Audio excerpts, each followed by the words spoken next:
Principal, Monsieur le député de Rosemont. Monsieur le Président, nous étions très attentifs hier lorsque le ministre des Finances a déclaré pendant son discours, et je cite, « Le gouvernement accroît l'aide aux plus vulnérables ». Un rayon de soleil dans un budget qui a été plutôt intitulé par un chroniqueur ce matin, le budget des années de plomb. Voulait-il dire qu'il allait répondre à la demande unanime de cette Assemblée, libéraux, caquistes, solidaires et péquistes, de rehausser le financement des 4 000 organismes qui s'occupent au quotidien des plus démunis? Non. Non. Il a dit non. Pour ces organismes, les années libérales seront des années de plomb. Voulait-il dire qu'il allait répondre à la demande de la Ville de Montréal et de tous les groupes d'avoir une vraie politique de l'itinérance, 600 000 $ pour les femmes itinérantes, 1 million pour les Autochtones, 4 millions pour les autres? Non. C'est non. Donc, pour les itinérants au Québec, les années libérales seront des années de plomb. Lorsque le premier ministre a déclaré qu'il allait consacrer une attention particulière aux démunis, voulait-il dire qu'il allait, avec une attention particulière, éteindre l'espoir des jours meilleurs?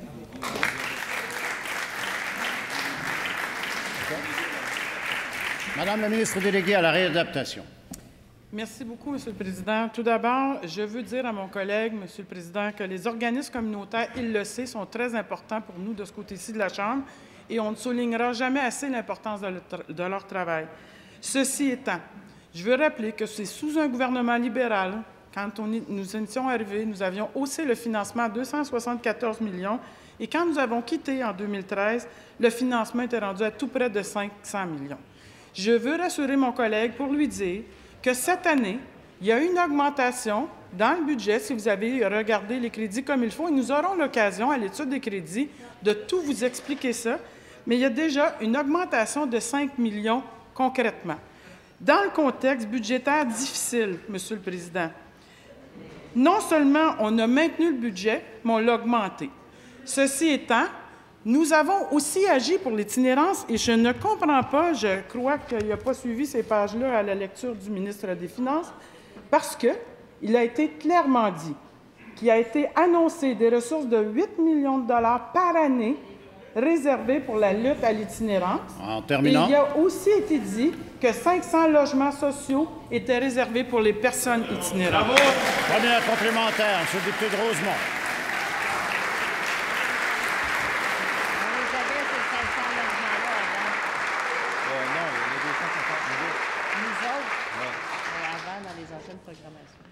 Monsieur le Président, nous saluons les 500 logements, dont la moitié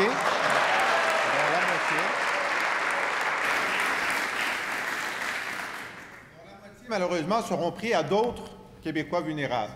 Les 8 millions dont il est question sont des 8 millions qui ont déjà été budgétés et qui n'ont rien à voir avec les 6 millions supplémentaires que la société québécoise voulait, que la Ville de Montréal trouvait trop peu et qui auraient fait en sorte de faire reculer l'itinérance. Et donc, ce qu'on nous a annoncé hier, au-delà de ces logements et d'une indexation, c'est le cran d'arrêt pour l'espoir de faire reculer l'itinérance au Québec. Madame la ministre déléguée à la réadaptation. Monsieur le Président, on peut faire les choix de tout voir noir comme le député le fait, ou on peut faire les choix d'aider les personnes en situation vulnérable. Nous avons fait le choix non seulement de maintenir, mais d'augmenter le budget des organismes communautaires. Nous avons fait, puis d'ailleurs, je vous rappelle que les annonces, Monsieur le Président, qui avaient été faites par le précédent gouvernement n'avaient pas été budgétées. C'est beau de susciter de l'espoir, mais encore faut-il que les argents soient budgétés pour pouvoir vraiment la créer, l'espoir. Alors, dans le contexte difficile, Monsieur le Président, je crois que nous avons fait des efforts importants, non seulement pour les organismes communautaires qui donnent des services, mais aussi pour les personnes itinérantes. Bravo. Deuxième complémentaire, c'est le député de Rosemont. C'est difficile de ne pas voir les choses en noir lorsque le premier ministre a choisi la couleur du livre du budget. Et je suis content de voir que la ministre confirme qu'il n'y a pas la hausse demandée par l'unanimité et donc les membres de son caucus. Et sur la question de budgéter ces mesures, c'est de la volonté politique pure. Le ministre des Finances a annoncé un budget de dépenses de 86 milliards. Il n'avait pas la volonté politique de trouver les 80 millions qui faisaient... Madame la ministre de la Réadaptation. Monsieur le Président, je veux encore me faire rassurante pour les groupes communautaires et pour les personnes qui vivent l'itinérance. Et je veux rappeler aux groupes communautaires qu'il y a eu un rapport du vérificateur général hier qui nous a démontré pourquoi nous n'avions pas eu les cahiers de crédit quand ils ont présenté un budget avant de quitter le gouvernement. S'il y avait eu examen par le vérificateur général à cette époque, les groupes communautaires auraient pu voir que le montant dont parle le député n'avait pas été budgété.